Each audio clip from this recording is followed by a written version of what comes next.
Okay, in this lesson, we'll use the episode from Invisibilia called The Secret History of Thought to help us understand the relationship between the working memory system and long-term memory systems.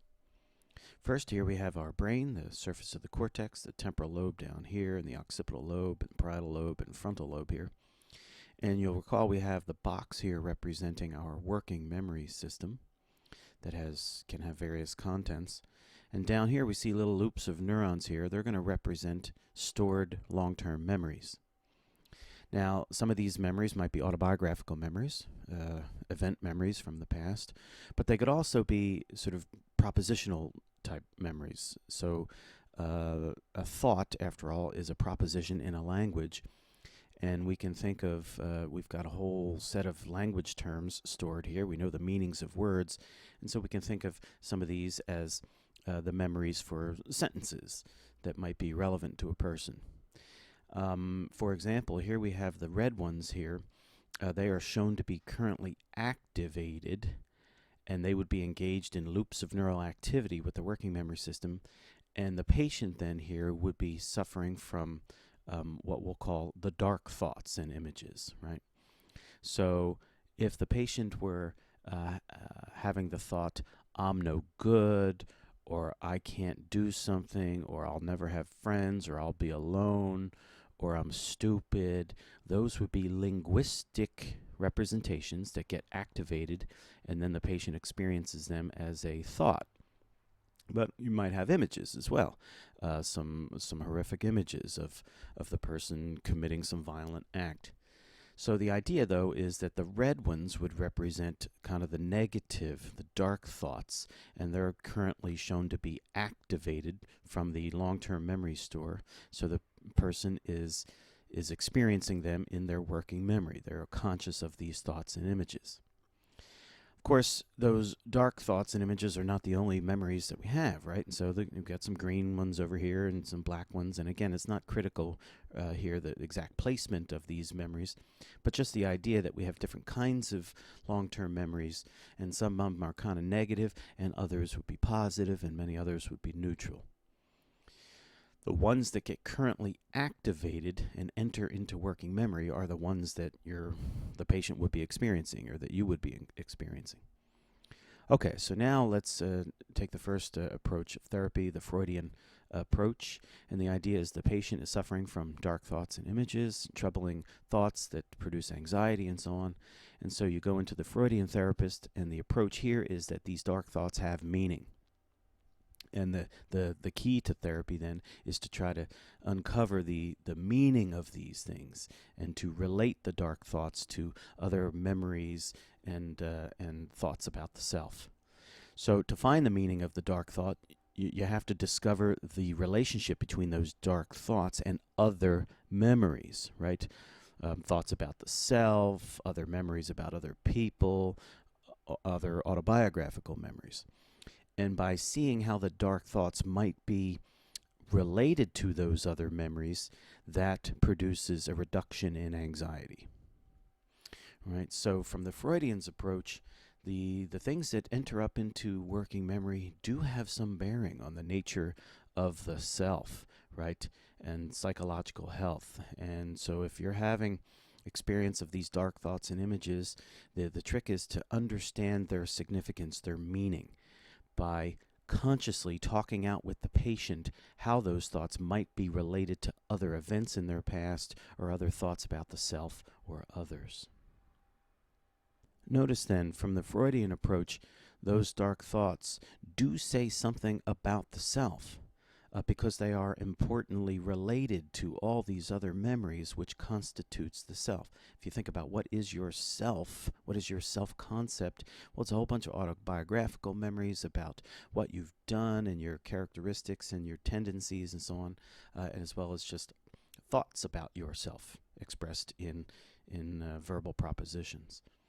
So for the Freudian, dark thoughts have meaning, and they do reflect some important aspect of your self-concept, and the key is to uncover the relationship between those dark thoughts and other memories. Now, the second approach to therapy was called cognitive behavioral therapy, And it was sort of initiated by a therapist who was schooled in the Freudian approach, but one day, as he says, he took a different approach with the patient. So the patient enters the office with the dark thoughts, and Aaron Beck, the therapist, decided to take the different approach and say, well, how do you know those thoughts are true, right? And so, in just sort of challenging the dark thought, Beck initiated a new approach that seemed to have early success, and it continues to do so today. So the idea is that for Beck and the cognitive behavioral approach, many of these dark thoughts are what he calls automatic negative thoughts. They are arising into consciousness, so these are memories in a sense that are activated and enter into working memory. But the problem is the patient just tends to take them at face value and to sort of believe them, and so that produces anxiety, right? Well, in the process of therapy, then, the therapist will invite the patient to search memory, so to access the long-term store, and try to find contradictory thoughts, thoughts that challenge the dark thought. So if you're having these thoughts that you're stupid or something, well then let's think back in your life and let's find areas of competence or episodes where you weren't stupid. Or if you say, well, I don't have any friends, let's think back and say, well, actually you do have friends, etc., right? So the strategy then is that these dark thoughts that come into consciousness enter into working memory. It's not clear necessarily why they get activated, right? But they don't necessarily reveal something true in some kind of important sense about the patient, about the self, right? So for whatever reason, they get activated, and then in therapy, the idea is to challenge those dark thoughts. Now, in the process of challenging the dark thoughts, what seems to be happening is that the dark thoughts themselves become less accessible, so that they less frequently get automatically activated, right?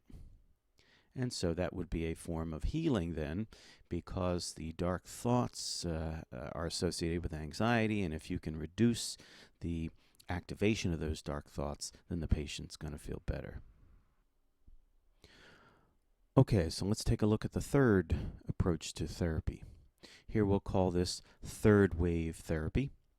And the idea of this approach is to train your attention systems to deal with dark thoughts in a way so as to ignore them, right? So don't bother even challenging the dark thoughts. They're not worthy of it.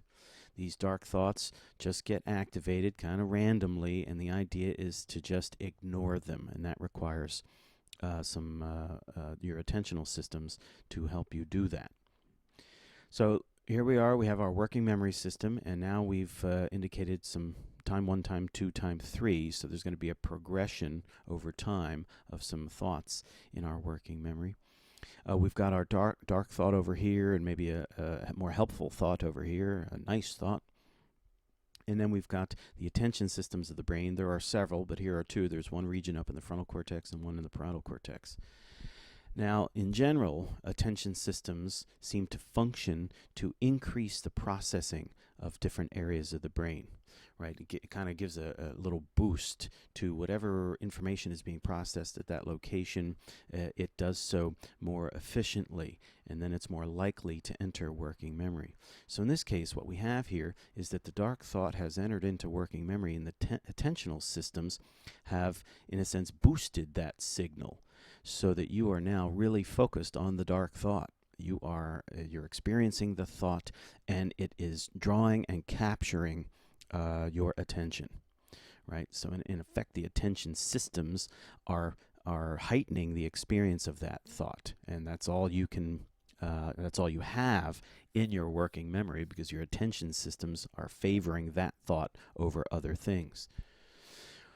Well, the strategy in third wave therapy is to train your attention systems to, in a sense, let go of the current item of focus, right? So the idea is that when the dark thought enters your working memory, to recognize that the thought is there, but then reduce your attention to it, right? And we're going to represent that at time 2 as the dark thought, the dt, is going to be smaller in magnitude here. Oh, and here's maybe a representation of a helpful thought here. So the idea would be that the attention systems, if we could get the attention system to switch, to shift over to the helpful thought, see, then we can displace the dark thought from our working memory and replace it with a more helpful thought. So at time 3 here, we see that the dark thought has faded from our attention. It might still be sort of present in your working memory, but it's not commanding such full attentional resources. In contrast, the helpful thought would be. So the approach here is through meditation practices and mindfulness training. What you're doing is training your attention system to have greater control over your attention system. So if a dark thought does come into mind, that the attention systems can be engaged and switch your attention from the dark thought to more helpful thoughts, and that would be represented in your working memory as a fading of the focus on the dark thought. The dark thought becomes less of a focus, and the helpful thought becomes more prominent in your working memory. You're devoting more attention to the helpful thought. So in this approach, dark thoughts are just kind of the random, popping off of synapses, as the one therapist suggested. They enter into our working memory. The trick is to just let them go, let them fade away, and rather keep the good thoughts in front of you. Keep the focus on the good thoughts. So both third wave and cognitive behavioral therapy seem to suggest that these dark thoughts don't necessarily say anything important about you. They can be automatically activated, right? And it's not, necessarily clear here what it is that's triggering these things, but it kind of doesn't matter. The issue here for cognitive behavioral therapy is to challenge them, and the issue for third wave therapy is to use your attention resources to just let the dark thoughts go. Let them drift out of your working memory, out of your consciousness, and focus your attention on helpful thoughts. So finally, notice the relationship between the attention systems and the working memory systems. You'll recall we said they were related, and they are not exactly the same brain areas, but they are functionally related. So what it is that we pay attention to, right, has privileged access to the working memory system. So if we have more capacity to control our attention, we have greater capacity to influence the contents of our working memory.